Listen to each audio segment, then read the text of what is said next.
இங்கேருந்து 3 மணிக்கெல்லாம் கூட்டிகிட்டு போயிட்டாங்க. வெண்ணமலை பஸ் ஸ்டாப்பில் தான் ஏறிக்கிட்டோம். வண்டியில் வேணுங்கிற வசதியெல்லாம் எங்களுக்கு பண்ணி கொடுத்தா கூட்டிகிட்டு போனாங்க.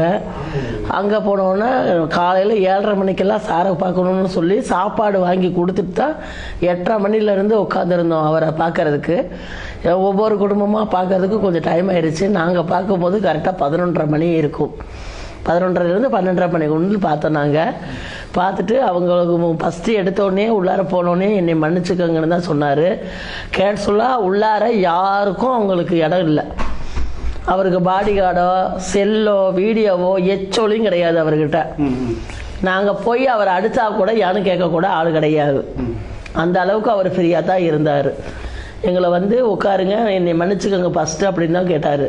கேட்டுட்டு உங்கள் குடும்பத்தில் ஒருத்தரை எங்களை ஏற்றுக்கோங்க, உங்களுக்கு என்ன வசதி வேணுமோ செஞ்சு தரோம், நாங்கள் உங்கள் குடும்ப பையனாக நாங்கள் பார்த்துக்கோங்க, என்னை மன்னிச்சுக்கோங்கன்னு சொன்னார்.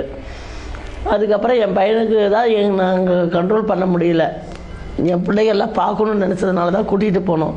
அதுக்கு நாங்கள் மன்னிப்பு கேட்டுட்டோம். ஏன்னா பொண்ணுங்க குழந்தைங்கள கூட்டிகிட்டு வர வேணாம்னு சொன்னாங்க. எடுத்த வார்த்தைக்கு அந்த மன்னிப்பு கேட்டுட்டோம். நாங்கள்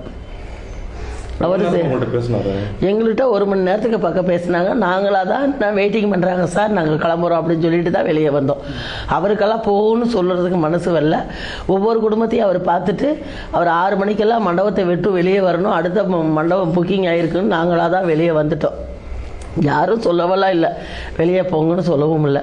நாங்கள் 8 பேரும் போனோம். 8 பேர்த்துக்கு காலையில் உளுந்து மன்னிப்பு கேட்டார். கையெடுத்து கும்பிட்டுட்டு ரொம்ப அழுதுட்டார். நாங்கள் கூட தெம்பாக இருக்கோம், அவர் ரொம்ப இழைச்சி போய் தான் இருக்கார். சாப்பிட்டாரா சாப்பிடலையோ அது தெரியாது. பாவம். காலில் வந்து அழுது. ஆமாங்க. யார் காலில்? அவங்க காலில் தான், அந்த பொண்ணோட அவங்க அம்மா காலில், எல்லாத்து காலிலையும் இருந்தாங்க. ரொம்ப கஷ்டப்பட்டு போயிட்டார். நம்ம எப்படி அழுவோமோ அந்த நேச்சரில் தான் அழுதார். அவர் இவ்வளோ செலவு பண்ணணும்னு அவசியம் இல்லை. இது அவர் சொந்த உழைப்பில் வந்த காசு, மற்றவங்க காசெல்லாம் கிடையாது. இதை அவர் இவ்வளோ கேட்கணும்னு நம்மக்கிட்ட ரிக்வஸ்ட்டு கிடையாது. ஆனால் இவ்வளோ ரிக்வஸ்ட் பண்ணி கேட்குறாருன்னா மனிதாபிமானத்தில் தான் கேட்குறாங்க. இல்லை காலில் விழுந்தாலும் உங்களுக்கு எந்த மாதிரி தோணுச்சுமா? நம்ம பிள்ளை விழுந்தா எப்படி மன்னிப்பு எடுக்குமோ அந்த மாதிரி தான் விழுந்ததுங்க. இப்போ நாங்கள் செஞ்சது தானே தப்பு, நாங்கள் பிள்ளைகளை கூட்டிகிட்டு போனது தானே தப்பு, யாரை சொல்லி இது இல்லை. ஆனால் இவங்க ஆஸ்பத்திரிக்கு கூட்டிகிட்டு போனது தான் தப்புன்னு நான் சொல்லுவேன். 2வது பிரசவ பரிசோதனை சீக்கிரமாக பண்ணணும் தான் தப்புன்னு சொல்லுவேன். என் பேத்தி பெரிய பேத்தி உயிரோடு இருக்கும்போது தான் என் பையன் கொண்டு போயிருக்கா. என் மருமகளையும் என் சின்ன பேத்தியும் பார்க்காம அந்த குழந்தைக்கு ட்ரீட்மெண்ட் பண்ணலை ஜிஹெச்சில்.